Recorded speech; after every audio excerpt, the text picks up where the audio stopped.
Shalom. Di poin kedua ini kita akan belajar the purpose of relevant atau tujuan dari relevan itu sendiri apa. Ada dua tujuannya. Yang pertama untuk menjembatani dunia dengan Kristus. Nah saudara, dunia ini membutuhkan kasih Kristus. Kenapa? Karena dunia ini sejak Adam dan Hawa jatuh ke dalam dosa sudah tercemar oleh dosa. Dan akibat dari dosa itu kejahatan-kejahatan bermunculan di sana sini. Akibat dari dosa itu manusia terjebak di dalam berbagai macam persoalan termasuk persoalan batin, yaitu kesombongan.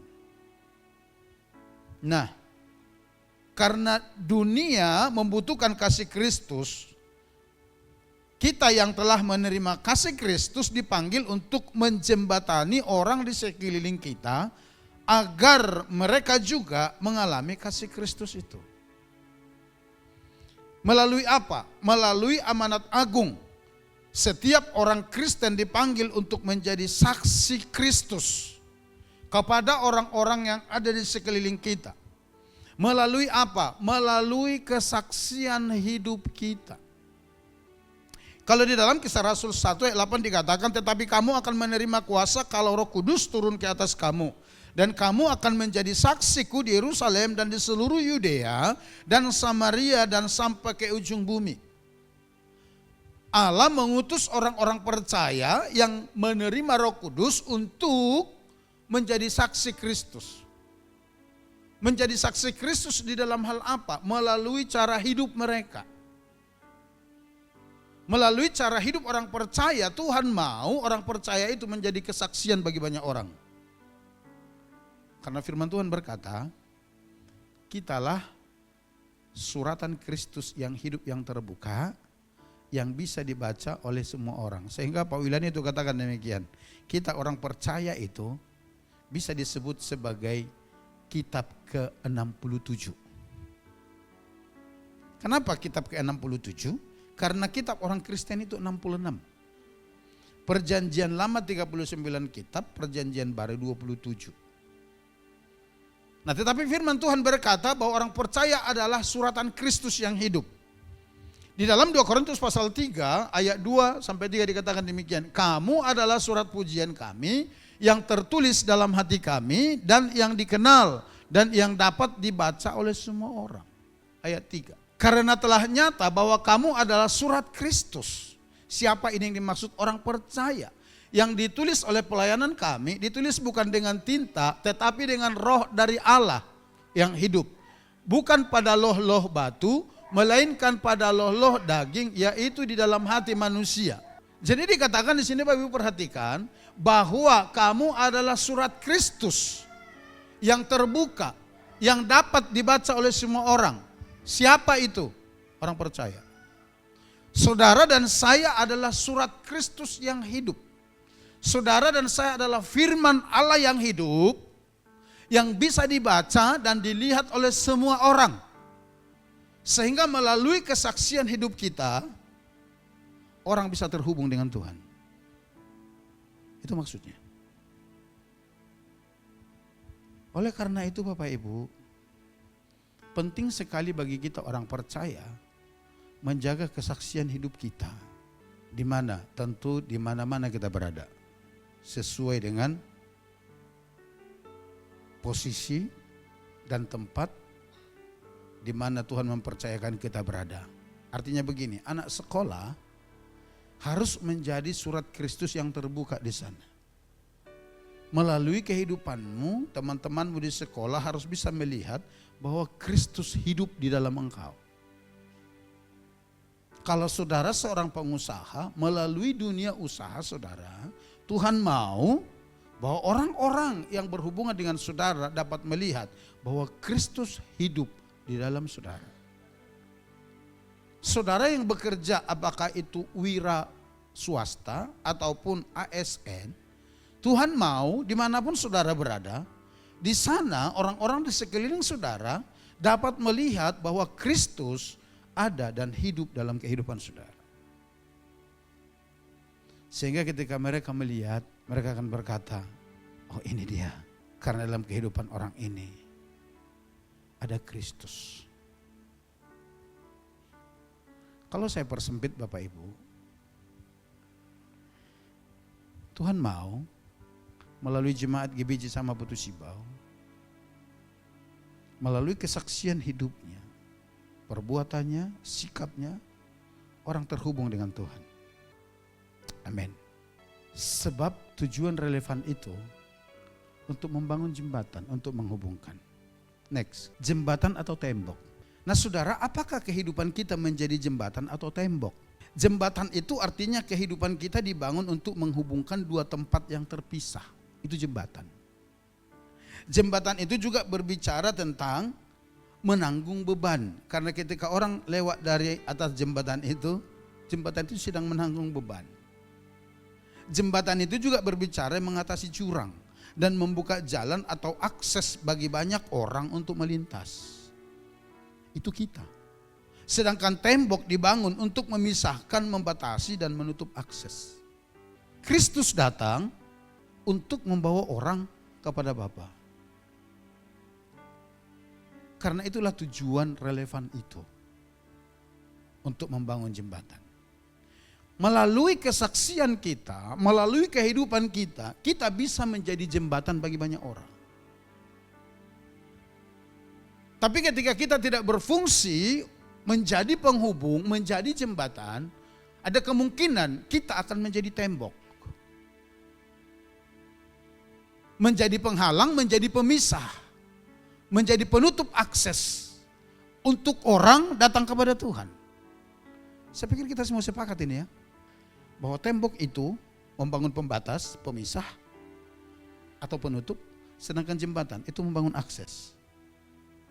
Supaya dua jalan terhubung. Karena tadinya terputus. Nah itu kita. Oleh karenanya saya berharap sekali. Jemaat GBIJ Sama Putu Sibau menjadi jembatan. Menjadi penghubung. Baik di dalam keluarga maupun di dalam pergaulan kita sehari-hari. Kalaupun yang sebelum-sebelumnya kita sempat menjadi tembok yang akhirnya membatasi orang datang kepada Tuhan. Ayo setelah kita memahami firman ini, mari kita ambil komitmen bahwa kita berfungsi untuk penghubung, bukan penutup akses. Tadi di 2 Pir saya sampaikan demikian. Saya mendengar beberapa pernyataan di luar sana yang berkata demikian. Saya nggak mau lagi datang ke GBI itu karena si A ada di situ. Itu artinya si A itu tidak menjadi jembatan. Tidak jadi penghubung. Tapi jadi tembok. Jadi penghalang. Jadi penutup jalan. Bukan hanya satu orang, beberapa orang. Saya pernah dengar itu, saudara. Tapi biarlah itu masa lalu kita. Ke depan, biarlah orang berkata, saya mau datang kepada Tuhan melalui pelayanan di GBI itu. Karena saya lihat orang-orang di dalamnya benar-benar jadi penghubung saya dengan Tuhan.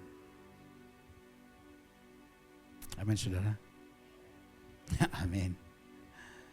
Ini kalau kita urai ini bisa lebar sekali saudara. Tapi saya pikir kita semua ngerti lah ya.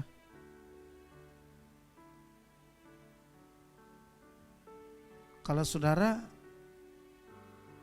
di dunia kerja dan saudara di sana sebagai bawahan, saya mau sampaikan demikian. Biarlah melalui sikap saudara, orang-orang ada di sekeliling saudara termasuk pimpinan saudara bisa melihat bahwa Kristus ada dalam kehidupan saudara. Amin ya. Tuhan merindukan itu. Karena Tuhan tempatkan kita di sana sebenarnya untuk membawa Tuhan supaya relevan bagi mereka. Sehingga orang-orang datang kepada Tuhan. Kalau saudara sebagai seorang bawahan, belajarlah taat terhadap otoritas di atasmu. Amin. Karena itu aturan firman. Kita udah belajar dari 1 Petrus pasal 2 mengenai skalios itu. Bukan hanya kepada yang ramah, tetapi kepada yang bengis juga kamu harus taat kalau kita bekerja di situ. Kalau enggak resign saudara, supaya kita tidak menjadi batu sandungan di sana. Sebenarnya ilustrasinya mudah sekali, sangat gampang. Saya mau kasih contoh begini, saya minta Pak Arifin maju dulu ke depan sebentar. Pak Arifin ini punya usaha, lalu punya karyawan. Betul nggak Pak? Iya kan? Nah, kalau Bapak punya usaha, punya karyawan, tapi hari-hari karyawan itu kerjanya memberontak, tidak taat terhadap aturan, apa yang Bapak lakukan? Pecat. Itu dari segi dunia usaha ya, betul nggak? Betul ya, karena dia digaji, dipekerjakan untuk melakukan pekerjaan yang ada di situ, betul. Itu dari segi dunia usaha. Sekarang kita dari segi dunia rumah tangga. Biar kita semua ngerti. Kalau Bapak kepala keluarga, lalu mempekerjakan helper di rumah atau pembantu rumah tangga, ya kan? Kan tujuannya kan untuk membantu Bapak itu di situ, mengerjakan pekerjaan rumah. Tapi setelah dia bekerja 2-3 bulan di sana, lalu semua peraturan di rumah itu mau diubah oleh dia, apa yang Bapak lakukan? Berhentikan. Berhentikan juga, sama berarti. Terima kasih Pak, silakan duduk Pak. Itu prinsip yang paling dasar. Saudara ngerti? Halo, saudara paham?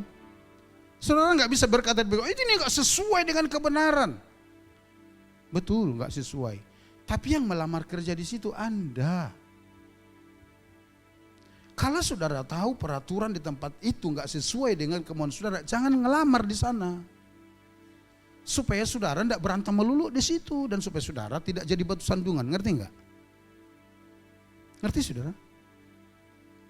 Tapi kalau saudara ngelamar di sana, saudara digaji, saudara diupah, saudara itu wajib taat terhadap aturan yang ada di situ.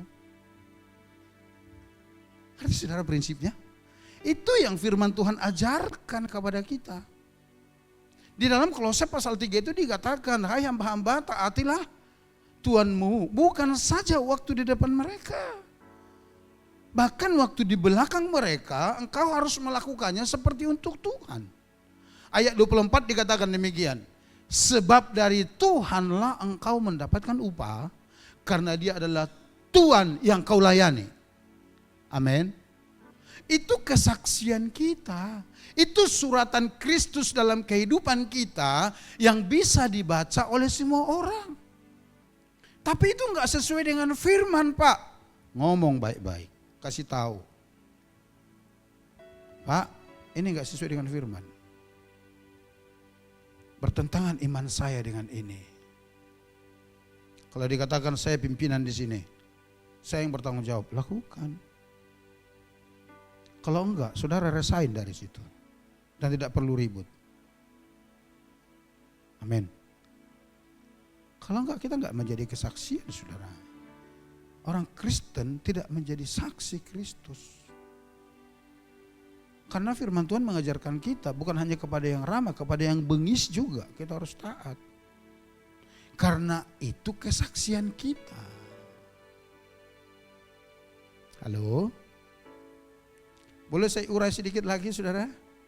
Di dunia kerja ini, amin. Supaya kita anak-anak Tuhan ini, orang-orang percaya ini benar-benar kita menjadi penghubung, menjadi yang relevan. Kalau saudara bekerja sebagai ASN, bekerjalah sesuai dengan jam kerja yang ditentukan untuk saudara. Kalau saudara contohnya berhalangan berat atau apa segala macam, biasakan minta izin dari leader saudara. Dan harus ada persetujuan. Jangan meliburkan diri sendiri Kita berbicara kesaksian loh ini ya. Jangan meliburkan diri sendiri di luar dari aturan. Sebab kalau kita lakukan seperti itu, kita itu koruptor. Masa iya Pak? Iya.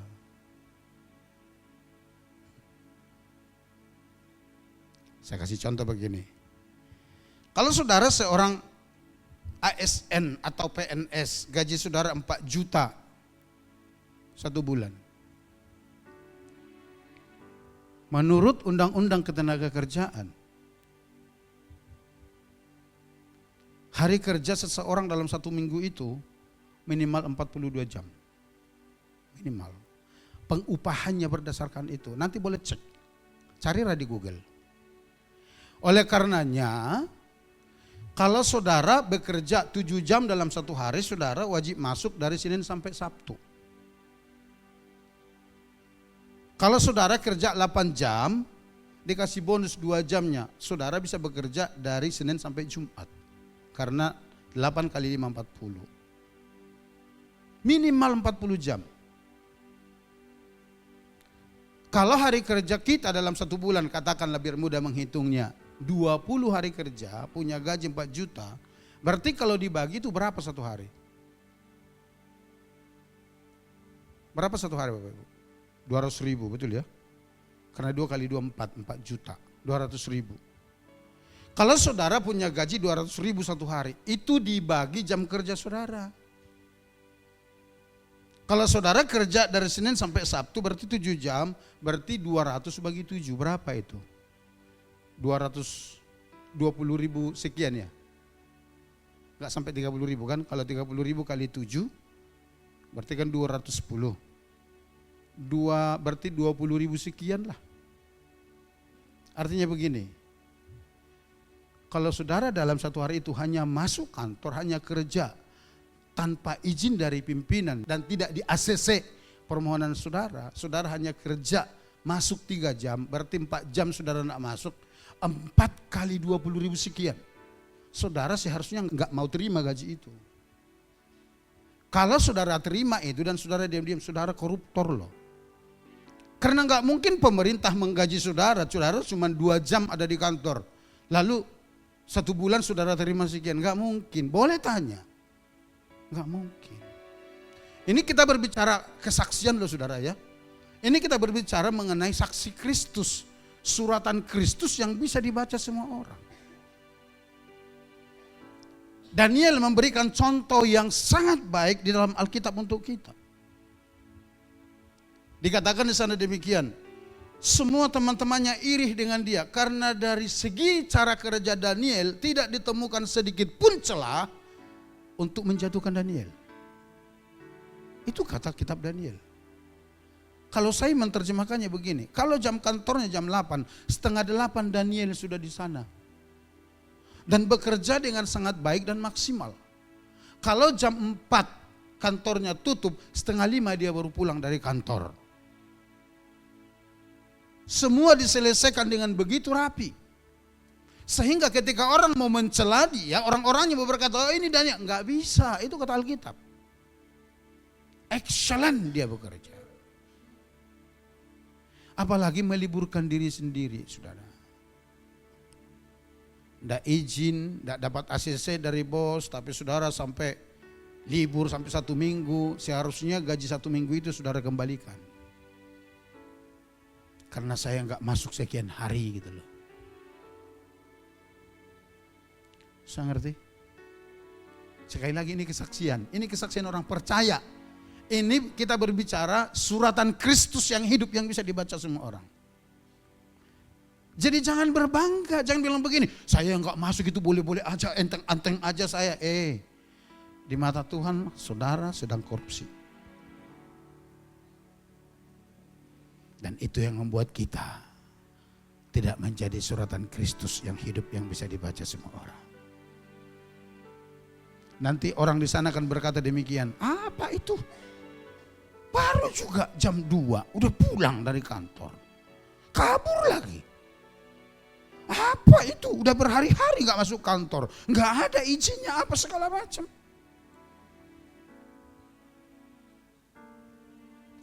Saudara ngomong Yesus sana sini, kalau kelakuan kita seperti itu di luar sana, kita tetap jadi tembok bagi orang. Mereka akan berkata, alah bawa ke sana Yesusmu itu. Tapi kalau kita benar-benar menjadi suratan Kristus yang hidup, saudara mau minta resign, mau minta berhenti, ditanya sama bosmu, kenapa kau mau berhenti? Kurang besar ke gajinya? Udah deh tak naikin 50%. Enggak bos ini. Udah deh saya naikin 100%. Dari 4 juta jadi 8 juta. Karena apa? Karena kita menjadi saksi Kristus di sana. Tapi kalau kita tidak menjadi saksi Kristus, tidak menjadi suratan Kristus yang hidup, kita ajukan, bos saya mau resign, kapan? Memonya langsung ditandatangani gitu loh. Silakan, karena lebih cepat kau tinggalkan kantor ini, kayaknya kita akan lebih bahagia gitu loh saudara. Saya paham ya? Biarlah hidup kita itu menjadi jembatan, bukan tembok. Saya berharap dan berdoa jemaat GBI Jisama Putu Sibau berhutang boleh, tapi jangan gara-gara saudara nggak mau bayar hutang, orang nggak mau lagi datang ibadah di GBI. Malas saya datang ibadah ke situ. Kenapa? Nyanyi sih boleh lah, singersnya, WL-nya begini ini. Tahu nggak utangnya udah berapa bulan nggak dibayar? Hah? Loh saudara. Jangan sampai begitu saudara ya. Jangan sampai begitu. Tapi biarlah nama Tuhan dipermuliakan melalui kehidupan kita. Amin. Next. Tuhan memanggil kita untuk membangun jembatan, bukan tembok. Kehidupan kita seharusnya menjadi jembatan yang membawa orang kepada Kristus, bukan penghalang yang membuat mereka menjauh dari Tuhan. Kita pun dipanggil untuk meneladani Kristus. Jika Yesus menunjukkan belas kasihannya kepada dunia dengan hadir, mengerti dan menolong, maka demikian juga seharusnya hidup kita. Karena jembatan menanggung beban. Menghubungkan dua menjadi satu itu enggak gampang. Tapi kita dipanggil untuk itu. Kita harus hidupi. Next. Seperti ketika kita membuka Alkitab dan menemukan pengharapan serta pertolongan dari firman Tuhan, begitu juga orang-orang di sekitar kita seharusnya dapat membaca kitab kehidupan kita dan menemukan pengharapan melalui hidup kita. Biarlah hidup kita itu menjadi inspirasi bagi banyak orang. Amin. Ketika mereka berjumpa berhadapan dengan kita, yang hilang pengharapan, muncul pengharapannya. Yang tadinya mereka neko-neko, mereka jadi sadar. Perlu kita ada di sana. Dan kehadiran kita, biarlah sampai kepada membangun sistem yang baru. Saudara kalau ke Malaysia, apalagi ke Singapura, kalau saudara buang sampah sembarangan, sekalipun gak ada yang negor saudara, saudara merasa tertuduh hatinya. Merasa malu sendiri. Karena di sana gak ada budaya itu saudara. Betul. Singapura itu terkenal dengan kerapian kotanya.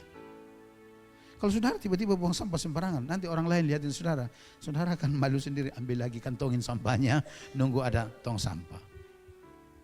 Kenapa? Terbangun sistem. Seharusnya orang-orang di sekeliling kita, tanpa kita komando, mereka malu melakukan hal-hal buruk karena kita ada di sana. Tanpa kita ngomong. Ngerti saudara? Ketika kita ada di sana mereka lihat, gak enak saya melakukan itu. Kenapa? Dia ada di situ. Gak nyaman gitu loh saudara. Jangan sampai bilang gitu, oh gak apa-apa. Kita kasih aja dia 1 gelas kopi, aman semua. Jangan sampai begitu. Tapi biar orang mendapat inspirasi dari kehidupan kita. Karena kita adalah kitab ke-67 yang bisa dibaca semua orang. Next. Nah yang kedua, untuk memenuhi amanat agung ke semua bangsa. Di dalam Matius 28 ayat 19 sampai 20, pergilah jadikanlah semua bangsa muridku. Kata semua bangsa di sana berbicara tentang keragaman budaya, bahasa, latar belakang, nilai dan cara pandang. Artinya kalau kita terjemahkan bebas begini, ketika dikatakan jadikan semua bangsa muridku, saudara nggak perlu harus pergi kemana-mana. Di sekeliling kita ini aja udah segala bangsa ini. Karena apa? lain orang, lain wataknya, lain prinsipnya, lain kesukaannya.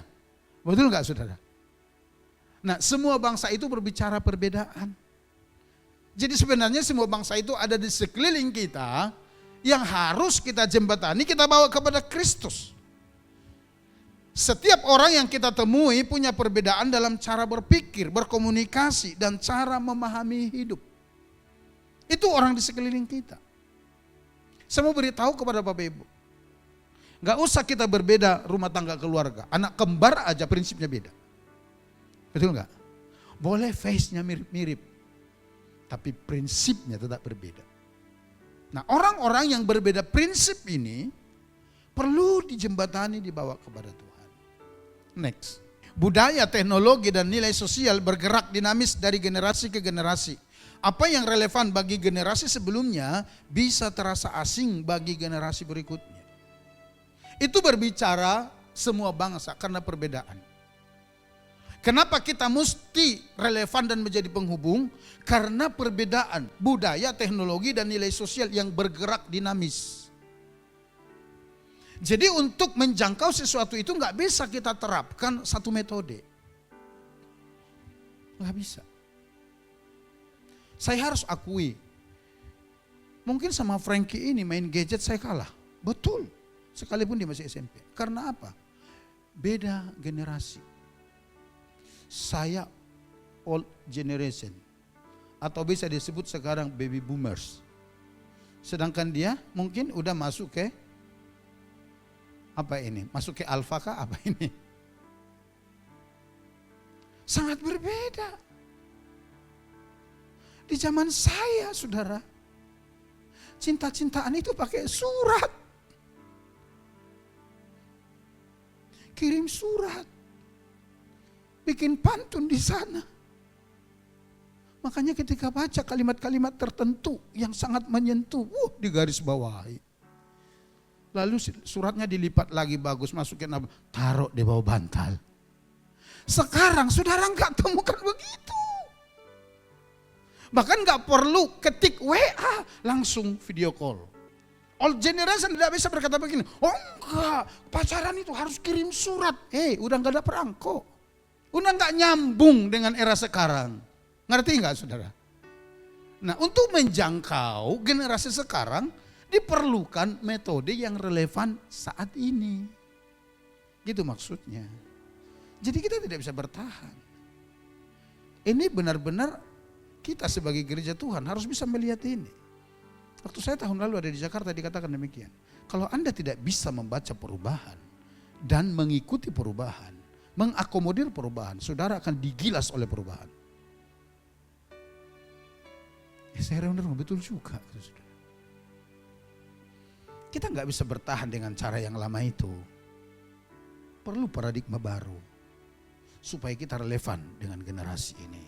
Saudara, beberapa tahun lalu saya mengikuti sebuah pertemuan hamba Tuhan. Pembicaranya berkata demikian di gereja mereka. Dari Jakarta pembicaranya dikatakan demikian. Di gereja kami punya program menjangkau para seniman. Jadi kami bergerak bersama-sama. Pengerja dan jemaat bergerak masuk ke dunia seni. Menjangkau seni kan banyak saudara ya. Para artis, penyanyi, pemusik, dan yang lain segala macam. Kami tidak tunggu mereka datang, tapi kami jemput bola. Sebab kalau kita tunggu-tunggu mereka, entah bila-bila mereka datang. Kalau kita tunggu kesadaran mereka, entah bila-bila mereka sadar. Karena mereka hanyut dengan kesenangan dunia. Jujur kadang-kadang dunia mereka lebih cerdik menyuguhkan pernak-pernik yang membuat hati anak-anak muda tertarik, betul enggak? Dan itu salah satu kelemahan dan kekalahan gereja, saya katakan kekalahan ya, saya pakai istilah itu, di Eropa. Kenapa di Eropa gereja itu hanya tinggal dipenuhi oleh old generation, kakek-kakek, nenek-nenek. Orang-orang mudanya kabur semua. Kemana mereka? Ke kafe. Karena menurut mereka di gereja nggak asik. Untuk menjangkau generasi alfa, disuruh generasi baby boomers. Nggak nyambung. Dari situ saya ambil kesimpulan begini, yang orang lain selama ini belum tahu. Dari kecil anak saya itu, anak semata wayang, cita-citanya mau jadi seorang musisi. Awalnya dia bercita-cita dari SMP dia mau sekolah di Hillsong. Tapi oleh karena satu dan lain hal di tengah perjalanan maklumlah masih sangat belia, berubah. Tapi tidak ke Hillsong lagi, tapi dia tetap ngotot dia harus sekolah musik. Nah ketika saya dengar itu, kami ngobrol. Dan dikatakan kalau kau masuk sekolah musik di Indonesia, mau di mana nak? Cari-cari di internet. Ketemu. Lalu dia bilang saya di UPH saja. Oke. Kita masukin di sana. Saudara tahu enggak? 2 bulan sebelum berangkat ada banyak pengaruh yang datang kepada dia. Pertama, karena dia anak pendeta harus sekolah teologi. Yang kedua, paling tidak sekolah musik gerejawi. Tapi sebelumnya saya sudah kasih tahu, nggak apa-apa kamu di situ. Tapi kita punya visi dan misi. Saya ingat apa yang benar-benar menyentuh saya di konferensi para hamba-hamba Tuhan itu. Saya katakan demikian. Boleh kok di situ, tapi ingat visi misi kita membawa kerajaan Allah ke dunia seniman. Boleh. Yang ujungnya nanti membawa mereka kepada Tuhan. Ready? Dikatakan siap, oke, maju. 2 bulan lagi sempat dia goyang. Gini. Akhirnya saya ajak lagi ngobrol. Saya katakan demikian. Boleh nak, boleh. Seperti itu. Tapi dengar. Kalau engkau masuk di sekolah teologi, sementara mayormu itu di musik, di sana memang banyak fasilitas. Apalagi di alumni BAP itu banyak di sana fasilitas. Tapi kalau kau bikin konser di luar sana dengan lagunya Dewa, seantero dunia menghakimi dirimu. Mereka akan berkata, katanya lulusan sekolah teologi, gelar sarjana teologi, tapi kok pekerjaannya begitu? Sama dengan kalau kamu masuk di musik gerejawi, orang akan katakan begitu. Tapi kalau kamu ada di UPH, dengan mayor yang kamu ambil pop jazz, dan kalau suatu waktu kamu ada konser di luar, dan kamu tetap melayani Tuhan dengan segenap hati di rumah Tuhan, dan membawa jiwa-jiwa, orang akan katakan demikian, sekalipun ilmunya tidak di situ, tapi dia punya hati melayani dan bawa jiwa kepada Tuhan, itu hebat. Kita bukan mau cari pujian itu, tapi lebih kepada relevansinya menjangkau generasi. Akhirnya dikatakan oke, sip. Sudah tahu, begitu dia berangkat ke Jakarta saya antar. Pulang dari sana orang-orang di Putus Sibau yang dekat dengan saya bertanya, kenapa Bapak masukin ke situ? Kenapa enggak teologi? Kenapa paling tidak sekolah musik gerejawi? Saya jelasin dengan yang sama. Tapi pada akhirnya mereka katakan demikian. Benar juga Pak. Itu hikmat yang luar biasa ya. Saya katakan iya. Jadi itu alasannya kenapa dia ada di sana. Dan saudara tahu, tahun lalu kalau tidak salah, atau 1 tahun lebih yang lalu, di dalam sebuah event dia ketemu dengan salah seorang peserta 5 besar X-Factor. Ketemu di situ lalu ngobrol entah bagaimana. Lalu terakhir saya dengar dia ajak pelayanan di tempat dia. Karena seorang penyanyi dibawa dulu masuk dari singers. Itu anak cukup rendah hati juga. Bayangkan Bapak Ibu, orang yang sudah terkenal pelayanan di gereja harus dimulai dari singers. Itu pun harus audisi dulu. Nah ini sekarang saya dengar dia udah naik di WL. Nah minggu lalu kami ke Pontianak. Dia pulang sampai di Pontianak karena dia ada libur sebentar. Dia cerita. Sekarang basis mereka, basisnya Giring. Ikut pelayanan. Saya nggak terlalu tahu Giring, tapi mungkin Bapak Ibu tahu Giring ya. Basisnya itu sekarang ikut di sana. Nah hari Sabtu ini, kalau tidak ada halangan, saya dengar segala tiket semua udah dibeli, dia akan ke Pontianak. Mereka akan tampil di Mega Mall bersama dengan salah seorang penyanyi dari grup Sony Musik. Dan orang itu pun sudah terlibat dalam pelayanan. Bahkan sudah ada satu lagu mereka yang keluar, Jose yang dipakai jadi pianisnya di sana. Jadi orang-orang berhubungan dengan dia itu dari dunia musik itu semua diarahkan. Dan dikatakan demikian, gereja mereka itu dibuka di mall, di Super Mall Karawaci. Belum sampai 2 tahun, bulan November yang lalu baru perayaan ulang tahun 1 tahun. Ini baru berjalan 2 tahun, dikatakan demikian. Kami bulan Agustus mau buka ibadah 4 kali. Karena kami sudah buka ibadah 3 kali dan kehadiran jemaat sudah tembus sampai 1.500, belum sampai 2 tahun. Ada banyak anak-anak UPH, teman-teman pemain musik dia dibawa jadi pelayanan di sana.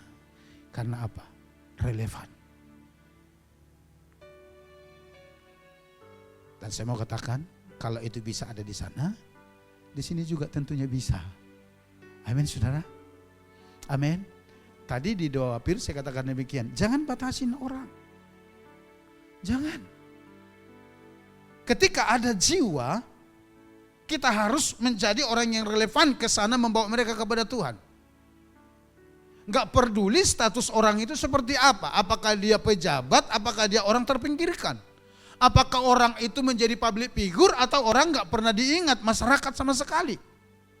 Karena di mata Tuhan, apakah dia pejabat ataupun mereka duafa, kaum yang tidak pernah diperhitungkan di masyarakat. Di mata Tuhan nilainya sama. Yang ngerti katakan amin. Saya berani berbicara itu. Kenapa? Karena Alkitab hanya mencatat demikian. 1 jiwa bertobat, sorga bertempik sorai. Ayat itu tidak berkata demikian. Ketika seorang duafa bertobat, sorga pilu dengan kedukaan. Enggak, saudara. Yang dikatakan 1 jiwa bertobat, apakah dia pejabat atau orang yang tidak dianggap? Ketika mereka dibawa kepada Tuhan, surga bersorak-sorai. Amin. Maka jangan batasi. Kami di komsel kami saya bilang begini, bahwa sekalipun mungkin bahasa Indonesianya pelat, saudara, nggak terlalu paham, bawa. Mungkin nggak bisa bahasa Indonesia, yang bisa hanya bahasa kantuk. Nuan kiak kitu itu aja. Mungkin nggak tahu bahasa Indonesia, yang tahu hanya bahasa taman, yang tahu hanya bahasa suruk. Tampe kaye. Yang tahunya bahasa Iban. Yang tahunya bahasa Jawa. Yang tahunya bahasa Kek. Dengar baik. Tadi di dalam 2 Pir saya katakan demikian. Tuhan kita itu tahu bahasa Kek. Betul enggak? Betul enggak, saudara? Tuhan kita itu Roh Kudus itu tahu bahasa Kek. Tuhan kita itu tahu bahasa Iban. Tuhan kita itu tahu bahasa Kantuk. Itu sebabnya ketika orang Iban bernyanyi, hatiku amat gagah, gagah ngaunuan Yesus. Tuhan tahu. Coba kalau seandainya Tuhan hanya tahu bahasa Indonesia. Tuhan pasti bilang begini, ngomong apa kamu? Saudara paham? Halo? Jadi jangan batasi. Kita tidak tahu bagaimana cara Tuhan menyentuh hati orang itu dengan bahasanya sendiri. Next, kita kembali ke sini. Dunia akan terus berubah, namun di tengah dunia yang berubah, panggilan orang percaya tetap sama, yaitu menjadi garam dan terang dunia. Kita boleh menyesuaikan metode dengan situasi yang ada, tapi panggilan kita tetap menjadi garam dan terang dunia. Next. Menjadi terang berarti menuntun orang yang hidup di dalam kegelapan kepada kebenaran. Kita harus ada di tengah-tengah perubahan, peka terhadap dinamika zaman dan berada di depan untuk menuntun mereka menuju Kristus. Orang percaya dipanggil untuk menjadi saksi Kristus yang hidup, mampu berbicara dalam bahasa zaman, artinya menyesuaikan dengan konteks masa kini, tanpa kehilangan nilai kerajaan Allah dalam kehidupan kita. Next. Kita dipanggil untuk tetap menjaga kemurnian iman, namun sekaligus aktif memahami perubahan budaya, teknologi, dan kebutuhan manusia, agar bisa membawa Injil dengan cara yang dapat dimengerti dan diterima oleh dunia modern. ayat terakhir kita buka ini. Enggak ada di sini. Tapi perhatikan ya. Ini yang Paulus katakan. Demi memenangkan jiwa bagi Kristus. Dia menempatkan dirinya serelevan mungkin. Dia menjadi orang yang relevan. Sungguh pun aku bebas terhadap menjadikan diriku hamba dari semua orang. Supaya aku boleh memenangkan sebanyak mungkin orang. Jadi tujuannya memenangkan jiwa bagi Tuhan. Perhatikan ayat 20. Demikianlah bagi orang Yahudi, aku menjadi seperti orang Yahudi. Ingat, menjadi seperti. Supaya aku memenangkan orang-orang Yahudi. Bagi orang-orang yang hidup di bawah hukum Taurat, aku menjadi seperti orang yang hidup di bawah hukum Taurat. Sekalipun aku sendiri tidak hidup di bawah hukum Taurat. Supaya aku dapat memenangkan mereka yang hidup di bawah hukum Taurat. Ingat, tujuannya membawa jiwa kepada Tuhan. Jadi dia berperilaku, bersikap seolah-olah bahwa dia adalah orang yang hidup di bawah hukum Taurat. Padahal bukan. Bagi orang-orang yang tidak hidup di bawah hukum Taurat, aku menjadi seperti orang yang tidak hidup di bawah hukum Taurat. Sekalipun aku tidak hidup di luar hukum Allah. Karena aku hidup di bawah hukum Kristus supaya aku dapat memenangkan mereka yang tidak hidup di bawah hukum Taurat. Next. Bagi orang-orang yang lemah, aku menjadi seperti orang yang lemah, supaya aku dapat menyelamatkan mereka yang lemah. Bagi semua orang, aku telah menjadi segala-galanya, supaya aku sedapat mungkin memenangkan beberapa orang dari antara mereka. 23. Segala sesuatu ini aku lakukan karena Injil, supaya aku mendapat bagian di dalamnya. Jadi Bapak Ibu pikirkan, Rasul terbesar di Perjanjian Baru, dia berkata, aku menempatkan diri, bahasa sederhananya, dengan berbagai macam cara di dalam situasi yang bagaimanapun untuk membawa orang-orang kepada Kristus. Dia benar-benar menjadikan dirinya menjadi jembatan, menjadi penghubung untuk membawa orang kepada Kristus. Itu intinya. Oleh karenanya saya mau minta kita juga, saudara, menjadi orang-orang yang bisa menempatkan diri dimanapun kita berada untuk membawa orang-orang kepada Kristus. Jangan pertahankan hal-hal yang sebenarnya tidak terlalu penting dipertahankan sampai itu tidak bisa membawa orang-orang kepada Tuhan. Saya di rumah saya tegaskan, istri saya ajar. Jangan karena hal sepele orang jadi tidak percaya Yesus. Saudara, saya dari suku Batak. Yang kebiasaan dan makanannya sangat berbeda dengan suku Dayak. Tapi demi Injil, saya telah menelan bulat-bulat potongan daging babi yang dijukut itu. Ya, demi Injil. Waktu tahun 97-98 saya masuk ke pedalaman Sintang. Belum berapa lama di sana, tiba-tiba ada jemaat ngundang makan.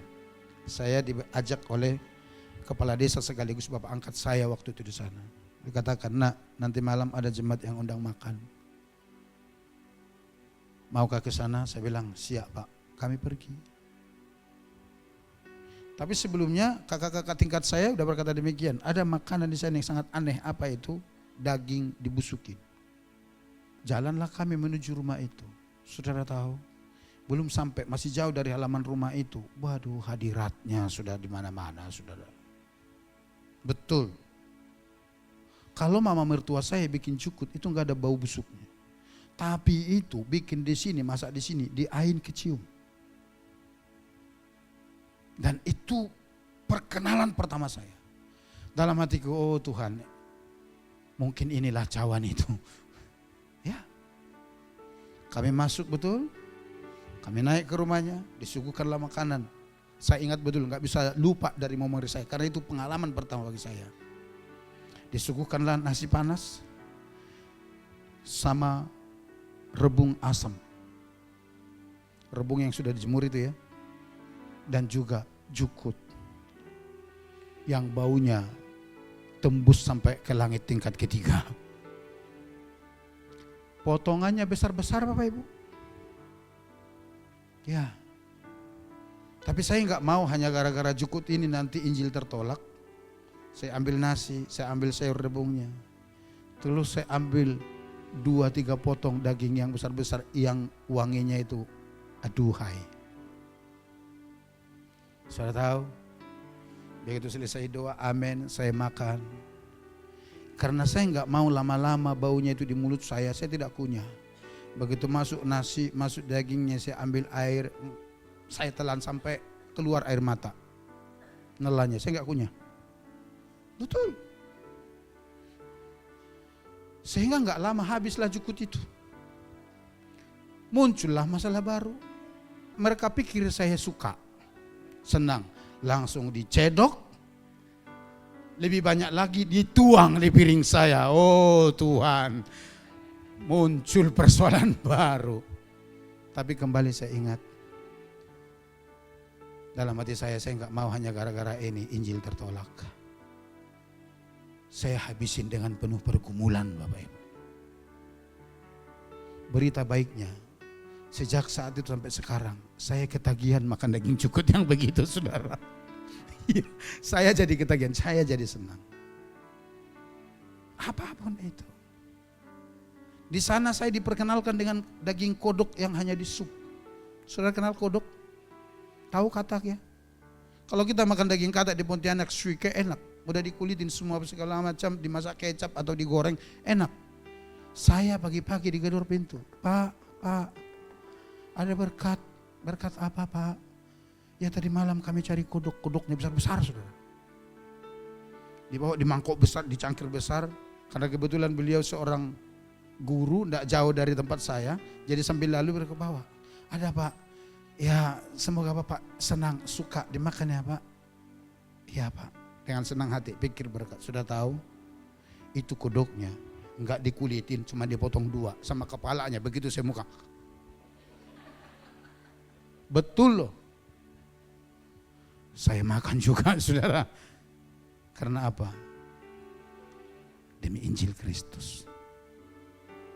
Dan ketika saya pulang dari kampung itu, sekampung-kampung antar saya ke perahu, itu kayak ngantar orang mati ke kuburan.